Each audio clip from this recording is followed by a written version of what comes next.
gentlemen, please put your hands together for Dr. Jackery Damages. Thank you. Welcome to the show.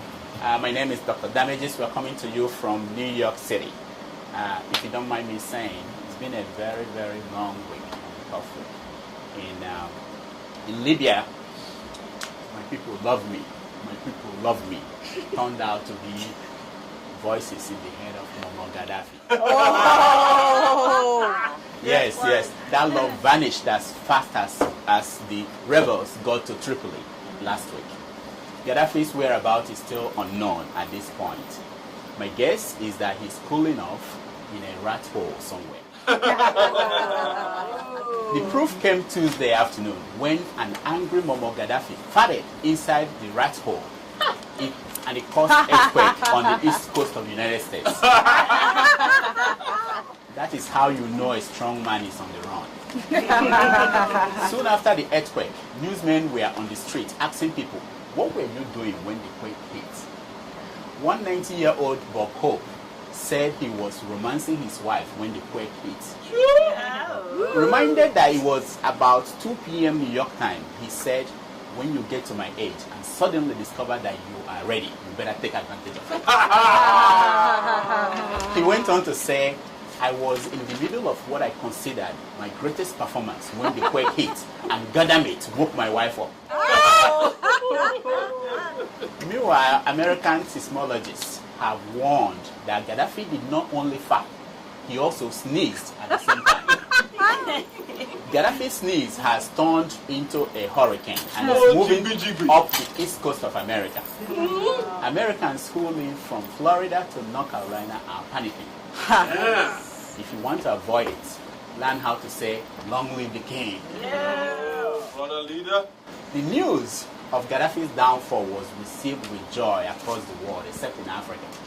In his column in the National Mirror, the former Nigerian president, Olusegun Obasanjo, called Muammar Gaddafi a fool. Wow. If he wasn't a fool, Obasanjo wrote, he would have known not to pick up a fight with people who have no gap between their teeth. Talking about fools, former military president Ibrahim Babangida has given notice to women all over Nigeria that he plans to remarry. At 70 years old, this man still has a strong heart. His kidney is working okay, though he needs Viagra every now and then to keep it going beyond the usual 3 minutes. Oh yeah. As you may expect, women are trooping to his hilltop mansion.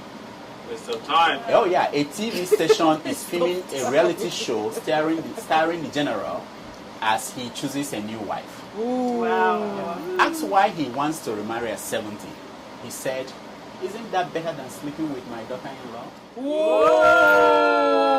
Obasanjo. He went on to say, I do not know who will be my wife, but I know who will not. That means it is definitely not going to be Reverend Chris Okotie. For those who say Nigerian newspapers have lost their bite, the Punch newspaper reported that before the inauguration of Nigeria's economic team, President Jonathan had a closed-door meeting with his ministers. At the meeting, he read a riot act to them. The president said that since the finance ministry will release funds for all projects, every minister must suck up to Ms. Ngozi Uwala or be sacked. What the newspaper did not capture was what happened after the meeting. After the meeting, the Minister for Petroleum, Mrs. Desiane Alison Madedo, pulled the president aside. Don't tell me you also expect me to suck up to that woman, she said. Not at all, the president said. I foresee, Ms. Madedo responded. Her ministry only controls the money, but it is your ministry that brings in the money, the president reassured her. So you are way more important than her in the scale of things. In fact, you are exempted from that directive. Abio, I don't be waiting I report she go manage, Madoke said. Now so, the president responded.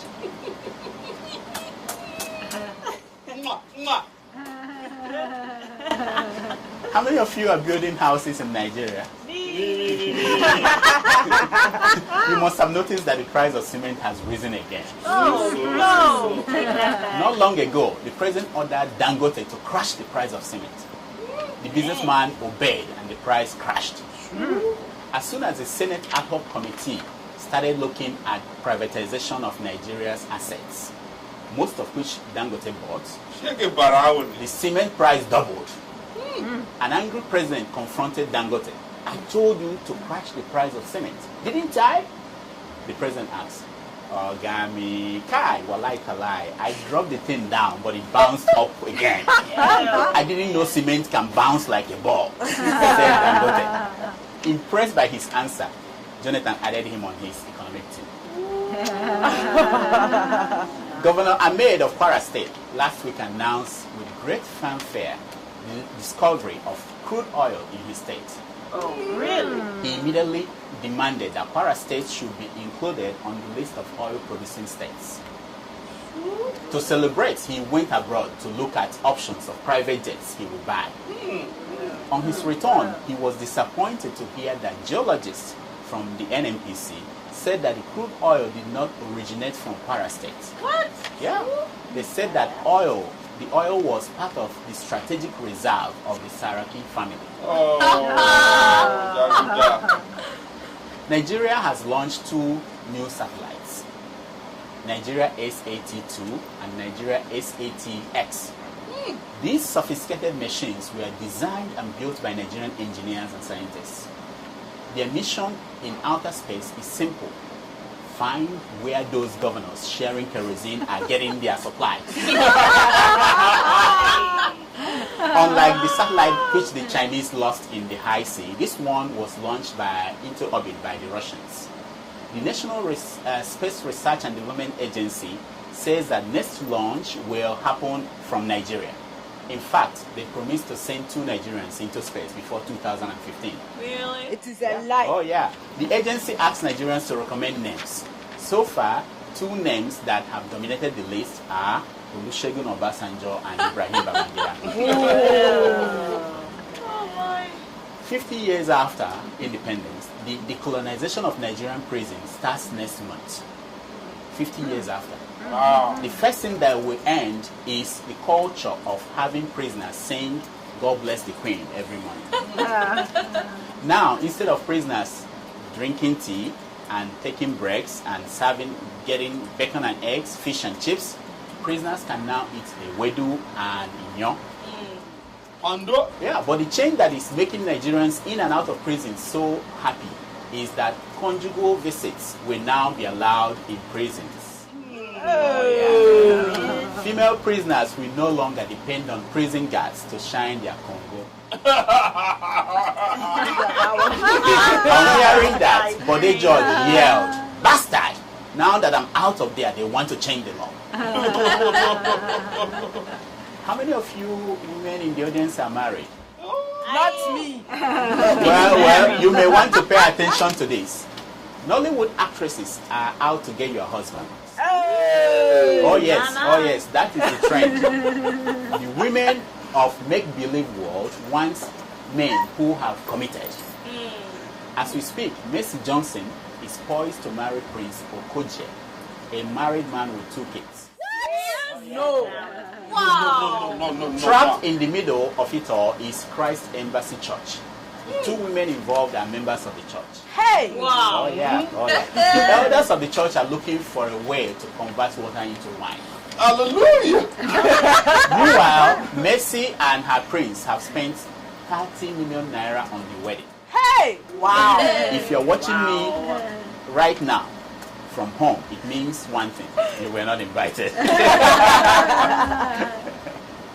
For a definitive answer as to who is the biggest Nigerian fool, I call on Mazi Anonte, a retired headmaster and one-time mathematical genius at the University of Nigeria, Nsukka, to come up here and break it down for you all. Clap for Mazi. My brothers, I say what did man go do for this world where people know the talk. I saw world one time. I did not thank you very much. I've come up with a theory that solves the problem of who is the greatest fool in Nigeria. I call it the fool's theorem. If you see here, you see the two characters, Olusegun Obasanjo and Ibrahim Babangida. We have the foolishness range, which is from -10 to +10. So depending on what they did, we give them score on that basis. So for instance, you look at Olusegun Obasanjo. When Colonel Dinka planned the coup that killed Murtala Mohammed, which was when Babangida came into national prominence, Obasanjo was hiding under the bed. So we give him -10 for that. And Babangida was the one sent to go and quell the coup. He went there and allowed Dinka to escape and come back and tell us he's a hero. So we give him -10 for that. So, and now we go into the people that they killed or they are responsible for their death. And we look at Babangida. He was responsible for the death of Mama Vasa. And for that we give him 10 points. And Obasanjo was there when they killed his friend Ebola Ige, and for that we give him 10 points. Here we have Obasanjo was responsible for the death of Fela's mom, and for that we give him -3 for foolishness. And in the case of Babangida, he's responsible for the death of Delegiwa, and for that we give him -6 for foolishness. And here we have Stella Obasanjo, the wife of Obasanjo, who died in Spain when she went to do the belly talking, or tummy talking. You know, we give Obasanjo -10 for that. And here you have Mariam Babangida, the wife of Ibrahim Babangida, died of cancer. We give him 6 points for that. It's not his fault. You know, Obasanjo is accused of sleeping with his daughter-in-law, and for that we give him 10 points. Okay, so you look at all these calculations, which may be confusing to some of you because you are not mathematically inclined like me. Then you come here and see d over ds, factor of f x equals to lma q infinite 0 fx plus q infinite x over x. Now it may confuse some of you, but look at it here. D stands for dumb factor, F stands for foolishness factor, and this symbol stands for military intelligence constant, which both of them has. And you have the S is for sexual deviance. A is Obasanjo. A here in this equation is Obasanjo, and B here is Babangida. And C is the unknown factor we're trying to determine who is the greatest fool among all of them. U stands for uselessness, and X is for excessive ego. You now see that the exceptional degree of foolishness is the quantum factor of the conjunctures in our chaos theory.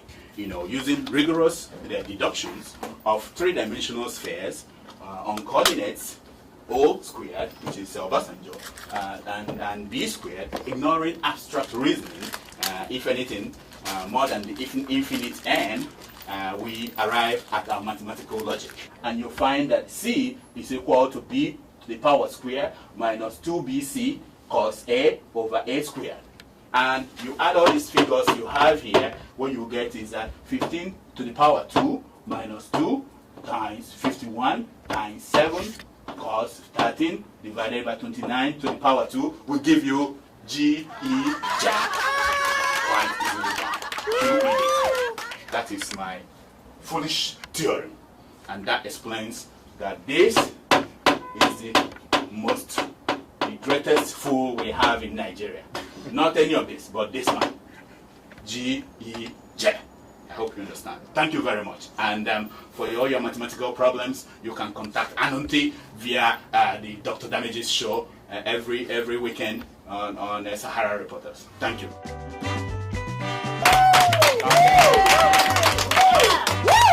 Before we go, I should let you know that Dr. Damages needs nurses. My nurses resigned and I'm looking for nurses. So you can apply. You can write me at drdamages@gmail.com. What are the requirements? You have to be a very pretty woman and you have to be willing to wear short dress. Short scrubs and Short high scrubs heels. How much and high is the heels. pay? And high heel. Yeah. And the pay is very, very, very attractive. Yeah. The place as attractive As attractive as you are. That's the show for this week and see you next week. Thank you.